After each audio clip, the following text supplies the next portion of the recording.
Hello everyone and welcome back to my channel. I'm so glad to have you with me here today.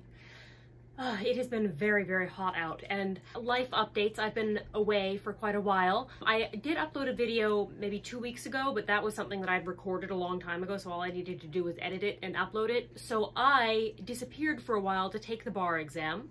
I took it on the last 2 days of July and then I took August off. For those of you who don't know, the bar exam is a very intensive 2-day long exam that everybody has to take before you can practice law. I studied for it for about 3 months leading up to it. It was a massive ordeal. I don't know if I passed yet. I won't find that out for about a month, but keep your fingers crossed for me. But I'm back now with an exciting video. A few months ago, Tiffany of the company Stitchin' Addiction reached out to me and asked me if I would promote one of her dresses. And I said yes. So she sent me a dress based on something that Jo March wore in Little Women. Now, looking at this dress, it's not a dress. It's a plaid skirt with a Garibaldi blouse and a Zouave vest. And it looks like this. Now, when I looked at the dress that I was sent, I was immediately reminded of this photograph of my ancestress, Sarah Smallhorn. This was taken about 15 years before she died. She died in the late 1876 or 77. This was taken in the early 1860s, very late 50s, early 60s. She has a very interesting life story. She emigrated from Ireland in the 1850s. Her husband was an architect and he got a job helping to build Chicago, but he died on the passage over. So then she had to open a boarding house to make ends meet. There's a lot more to the story than that. And maybe if you'd like, I will tell it to you on here. And I have some interesting artifacts from her. But I was reminded of this picture. You can see she's wearing a plaid skirt and she's not wearing a vest, she's wearing a sack-like garment, which was another option. It was a slightly more casual option. But I thought, would it not be so much fun to try to recreate this photograph? So that's what I'm gonna do today. So I'm going to get changed and I'll be right back. Both Sarah's sack thing and my jacket have very fashionable sleeves for the time. This is called a pagoda sleeve because it starts off broad at the bottom and then tapers up to a narrower top, just like the shape of a pagoda.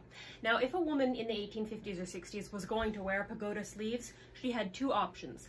She could either do what I'm doing, which is to wear a blouse underneath with puffy sleeves to fill in the gap, or you could wear a bodice and then have separate false sleeves. You would never just wear the pagoda sleeve and then have your bare arm out underneath. Now, as we've established, I'm wearing the blouse option.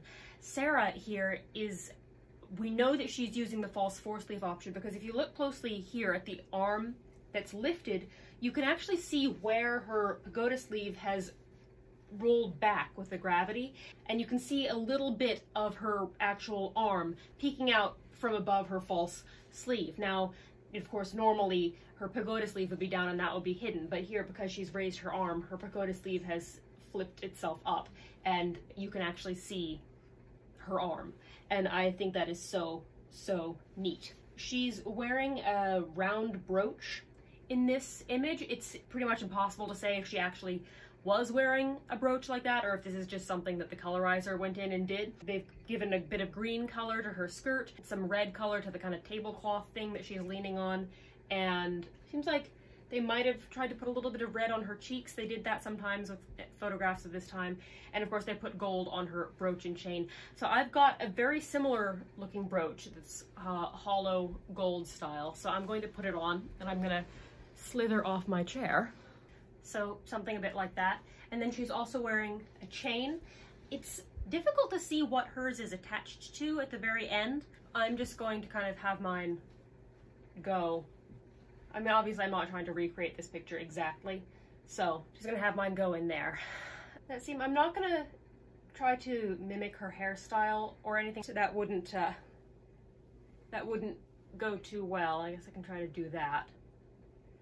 Yeah, no, my bangs just want to fall down again. So I think I'm just going to not even try to mimic her hairstyle. She's also got a snood or a hairnet on the back of her hair, it looks like. That was very popular at this point in time, or late 50s, early 60s. And she's wearing a ring. That would be her wedding ring. Now I'm going to try to pose in a similar way. So So she's got her right arm up. She's kind of facing that way. She's got her right arm up and she's looking off to the left. So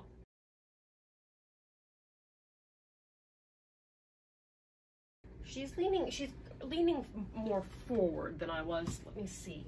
Move this.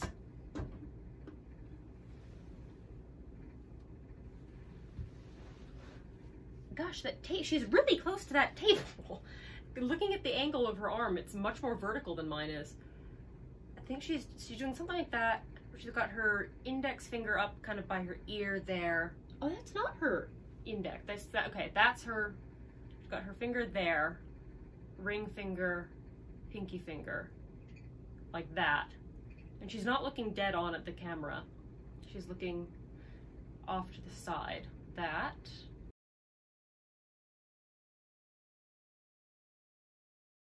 All right, and it looks like she might also be holding, I can't tell if it's degeneration of the photograph or if she's holding something in her left hand. It looks like she's holding something.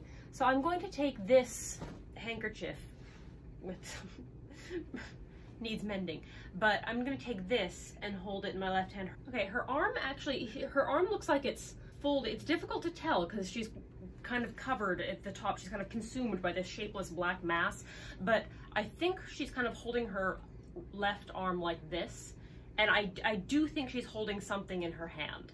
So we decide. Okay, I think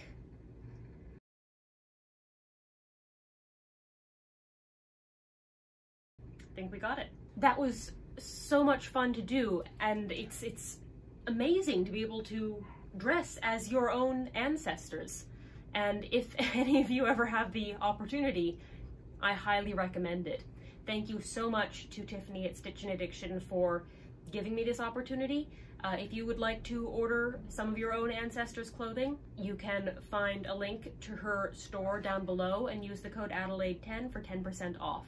Thank you so much for watching this video. Thank you for your well wishes to me on the bar. And thank you for liking and subscribing and commenting. And I hope to see you here next time. And of course, a huge, huge thank you to the people who support this channel on Patreon. Their names are going to be listed at the end. If you would like to support this channel on Patreon as well, I will leave a link down below. No hard feelings if you can't. However, there will be hard feelings if you don't follow me on Instagram, because that's free. That will also be linked down below, as well as my email if for any reason you need to get in touch with me. So I hope you've enjoyed this video, and I hope to see you here next time. Bye-bye.